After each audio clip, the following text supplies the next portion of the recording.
Hi friends, ఇంట్లోనే ఈజీగా hotel style లాంటి బజ్జీలు రావాలంటే ఇప్పుడు నేను చెప్పే విధంగా చేయండి. ముందుగానే కారం, ఉప్పు, మసాలా, సోడా మొత్తం వేసి కలిపి పక్కకు పెట్టుకోవాలి. కొంచెం గట్టిగా కలుపుకోవాలి.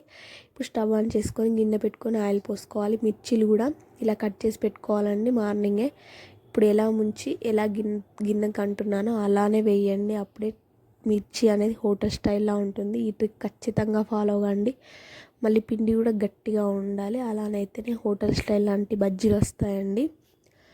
ఓకేనా? ఈ ట్రిక్ ఫాలో అయ్యి బజ్జీలు చేసుకున్నాక నాకు ఎలా ఉంది, ఎలా వచ్చాయి అనేది ఖచ్చితంగా కామెంట్ బాక్స్లో కామెంట్ చేయండి. ఓకేనా ఫ్రెండ్స్? ప్లీజ్ ఫ్రెండ్స్, మా అలాంటి వాళ్ళకి కూడా కొంచెం సబ్స్క్రైబ్ చేయండి ఫ్రెండ్స్. ప్రతి వీడియోలో చెప్పి బోర్ వేస్తుంది నాకు. ఓకేనా? వర్షాలు పడుతుంటే ఇలా చేసుకొని తినండి. ఓకేనా? Okay friends, bye bye. ఈ వీడియో నచ్చినట్టుందంటే ఖచ్చితంగా లైక్ చేయండి, షేర్ చేయండి, సబ్స్క్రైబ్ చేయండి ఫ్రెండ్స్. వెళ్తూ ఒక లైక్ కూడా వేసి వెళ్ళండి ఫ్రెండ్స్. ఓకేనా? Bye friends.